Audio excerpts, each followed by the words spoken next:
गंगा की धार को देखा,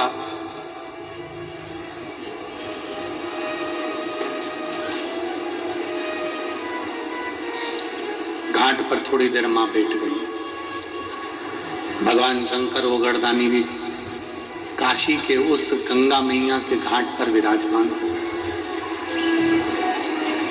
थोड़ी देर होने के बाद में माता पार्वती जी जब देखती हैं कि काशी के इस पवित्र घाट पर कितने कितने जीव, छोटे से छोटा जलचर, थलचर, वायुचर, एक छोटी सी इल्ली भी माता पार्वती जी देखती हैं कि पानी में एक छोटा सा जीव भी अगर बहकर जा रहा है तो कुछ देर में वो जीव देवलोक को चले जाता है। कुंडल पहनता, सुंदर स्वरूप धारण करता, सुंदर आभूषण धारण करता, सुंदर वस्त्र धारण करता और अपने धाम को जा रहा है।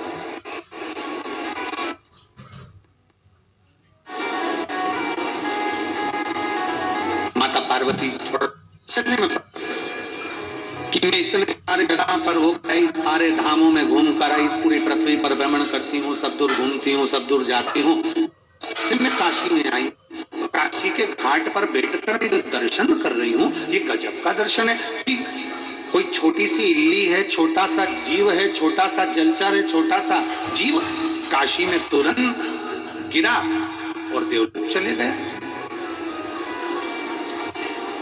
समझ में नहीं आ रहा है पार्वती जी को कुछ मिला।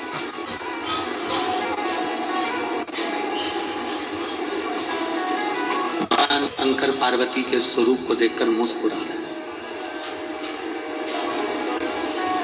और हम पहले भी कथा में एक बात करते हैं, पत्नी के प्रश्न का उत्तर हमेशा पति को मुस्कुराकर देना चाहिए, तो घर में कभी क्लेश हुआ नहीं।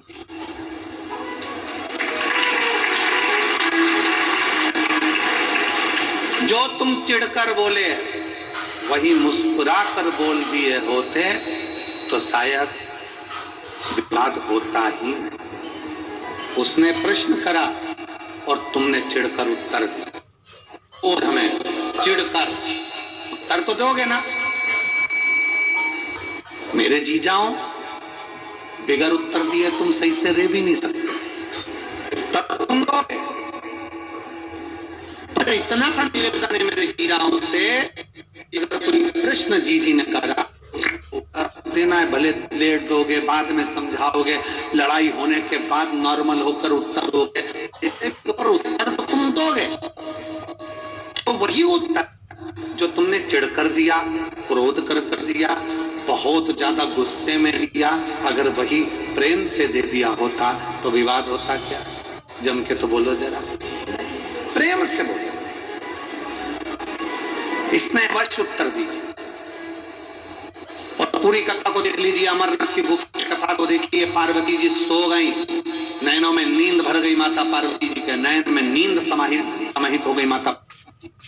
और बाद में शंकर भगवान बोलते हैं हर हर महादेव। जैसे भगवान शंकर ने हर हर महादेव कहा तो पार्वती जी की निंद्रा जाग गई, और निंद्रा जागते से ही पार्वती जी ने शंकर जी को देखा और पूछती हैं, क्यों महाराज, कथा पूरी हो गई क्या? शंकर भगवान को गुस्सा नहीं आया। शंकर जी मुस्कुरा कर पूछे, क्यों पार्वती, तू क्या सो रही थी, जो तुझे इतना भान नहीं है कि कथा पूरी हो गई?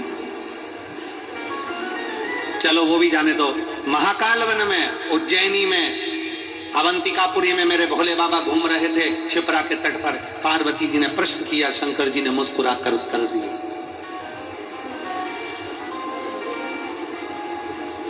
अगर एक अच्छा गृहस्थी, घर में रहने वाला एक पति पत्नी अगर सही तरीके से शंकर और पार्वती के जीवन को देख लेना तो कभी घर में लड़ाई ना हो। जितने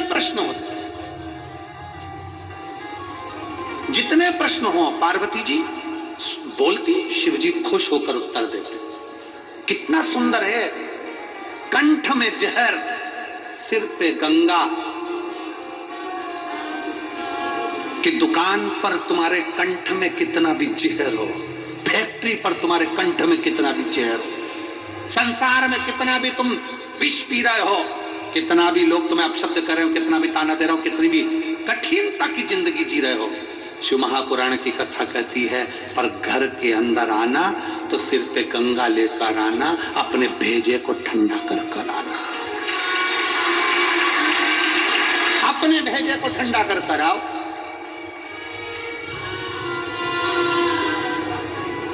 पर हम उल्टे हैं, घर में भेजा गरम और बाहर निकलते सी कूल कूल एकदम ठंडे।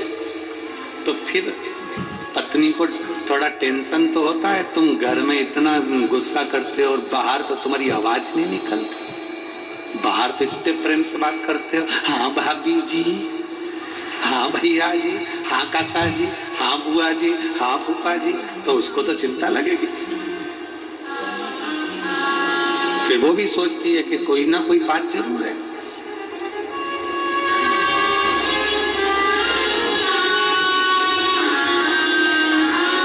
तो फिर निवेदन है हमारा, शिव परिवार का एक एक अंश हमारे परिवार से जोड़कर देखो।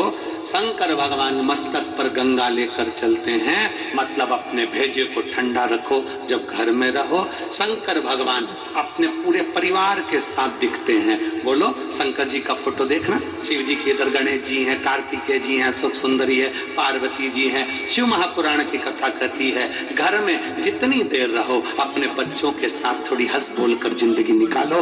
बुढ़ापा आएगा तो ये बच्चे करीब में दिखेंगे। जो अपने बच्चों को बाल्यावस्था में भी दूर कर देता है, जो अपने बच्चों को दूर दूर रखता है, वो बच्चे फिर बुढ़ापे में नजदीक में नहीं आते, वो दूर रहना पसंद करते हैं और तुम्हें वृद्धाश्रम में भेज देते हैं। नजदीक लेकर आओ। हम बच्चों के नजदीक कब आते हैं? जब उसको डांटना होता है। पिताजी अपना फर्ज अदा करते हैं। ऐसा धुआं ना, ऐसा चनकटा दिया नहीं तो मुंडा इधर का उधर हो जाएगा। अरे तू वहां घूम रहा था। पिताजी जब बच्चे से बोलते हैं तब धड़धड़ा कर बोलते हैं। कभी कभी बच्चे को डांटने की जगह डांटो, पर कभी कभी रोज प्रतिदिन एक समय ऐसा निकालो कि अपने बच्चों के साथ सोफे पर पलंग पर बैठकर अलमस्ती के साथ में उन बच्चों के साथ खूब आनंद के साथ बातें करते हुए उसके अंदर के भय को निकालो। बेटा अपने दोस्तों को अपनी बात कह देता है, बेटा अपनी मम्मी को अपनी बात कह देता है, बेटा अपनी बहन को अपनी बात कह देता है, बेटा अपने मित्रों को कह देता है, अपनी मौसी के बुआ के लड़के को कह देता है, पर बेटा अपने बाप से नहीं कह पाता। क्यों? क्योंकि बाप ने इतना भय उत्पन्न कर रखा है।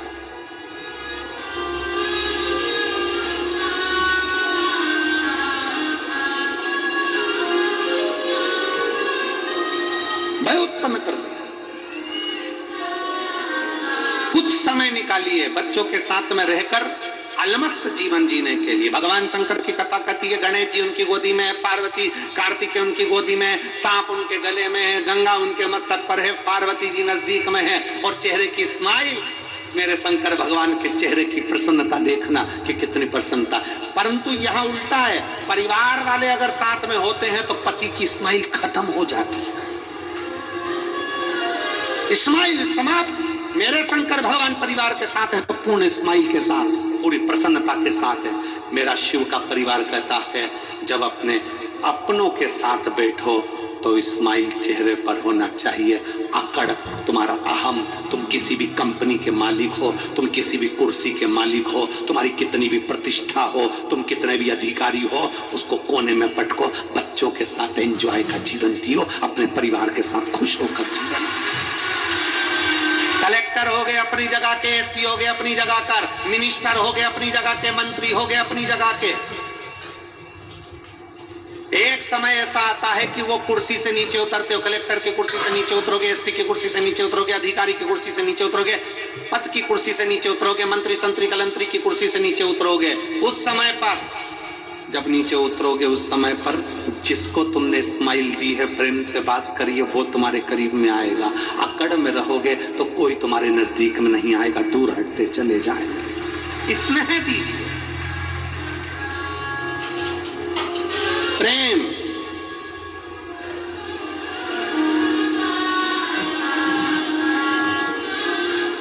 और मैं माननीय मुख्यमंत्री जी की धर्मपत्नी श्रीमती कौशल्या देवी सहाय जी को इसके लिए धन्यवाद देता हूँ। आपका स्नेह, आपकी वात्सल्यता, आपकी शुभ भक्ति जो 4 साल पहले थी, वो 4 साल बाद भी आज भी आप जमीन पर जो बैठकर कथा सुन रहे हो, आपकी शुभ भक्ति वही की वही है। उसके लिए साधुवाद है, बहुत बहुत धन्यवाद देता हूं मैं आपको इस चीज के लिए, बहुत साधुवाद। जो 4 साल पहले आप कथा सुनते थे वैसे की वैसे ही आज कथा के पंडाल में दिखते हो तो बड़ी खुशी होती है, जो 4 साल पहले दिखते थे। इसके लिए एक बार जोरदार ताली बजाइए उनको, बहुत बहुत धन्यवाद है, बहुत साधुता आपकी सहजता होना चाहिए। परिवार में खुश होकर रहिए। पिता का फर्ज केवल यह नहीं है कि बच्चों को चिल्लाए, पिता का फर्ज केवल यह नहीं है कि बच्चों को अपशब्द कहे, पिता का फर्ज एक ये भी है कि बच्चों के दिल में क्या चल रहा है एक बाप अपने बेटे के मुख से निकलवा ले, बिठाकर समझाकर पूछकर उसके दिल का दर्द पूछ ले। बेटा क्या बात है, बाबू क्या हो गया, क्या बात है। मम्मी से बेटा 500 रुपए मांगता है और पापा से नहीं मांग पाता, क्यों? बेटा ऐसा होना चाहिए, बाप से प्रेम ऐसा होना चाहिए कि बेटा कह दे पापा मुझे 500 रुपए की जरूरत है, और पापा कहे क्या करेगा 500 का, चल मेरी बात करा स्कूल में, चल मैं बात करता हूँ, मैं देता हूँ, मैं करता हूँ, चल मैं। शंकर भगवान काशी के घाट पर बैठकर पार्वती जी को प्रेम से उत्तर दे रहा है, मुस्कुराकर उत्तर दीजिए, क्रोध में नहीं।